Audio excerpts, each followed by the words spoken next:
vous parler en quelques mots du projet de société de bioréalisme.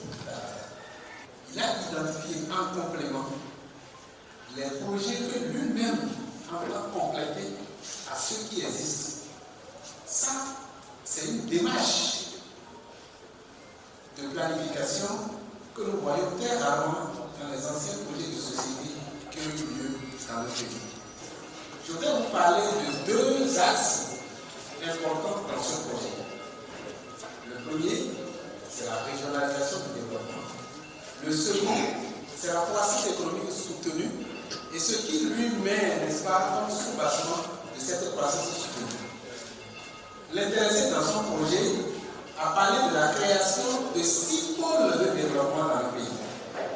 Les pôles de développement sont des instruments de planification territoriale.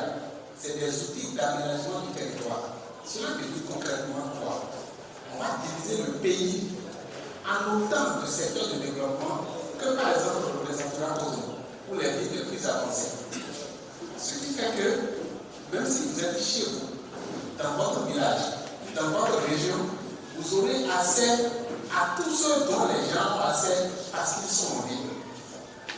Alors la réponse à cela permettra de ne plus s'adonner aux questions d'immigration. Je vais quitter mon pays pour aller en France, je vais quitter mon pays pour aller aux États-Unis. Je vais aller me jeter dans l'Ampétousa. La régionalisation du développement, voilà, et même l'exode rural qui est classiquement connu, la régionalisation du développement permet de répondre à cette problématique essentielle.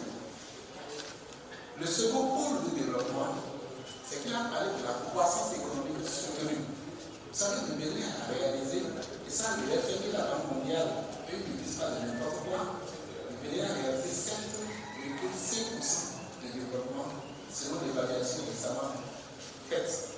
La dette publique permet, n'est-ce pas, d'investir alors dans les infrastructures qui vont permettre plus tard de booster l'économie du pays.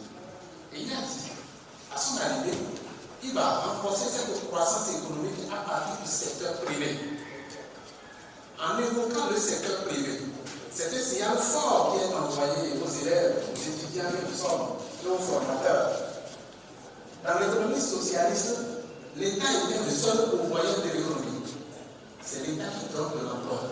C'est je vais travailler, je vais avoir mon bac, je vais avoir ma maîtrise, je vais avoir le doctorat pour être recruté par l'État et à occuper de hautes fonctions politiques. Aujourd'hui, la chose a changé. C'est la vendeuse de tomates de rue qui va dépenser de l'argent que vous laissez pour les fonctionnaires. Et là, vous allez croire qu'il y a, n'est-ce pas, de magie. Non, il n'y a pas de magie. Dans l'enseignement à donner à nos enfants, à nous-mêmes et à nos compatriotes, il faut qu'on fasse désormais appel à nos génies créateurs.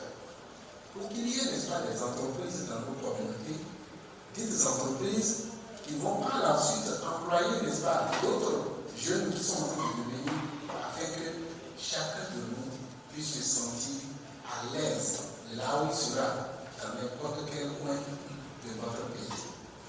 Je voudrais passer par votre biais pour demander à la jeunesse que notre heure a sonné. Ouadani n'incarne pas seulement un candidat pour la présidence de la République, Il incarne aussi une transition politique à la tête de notre pays.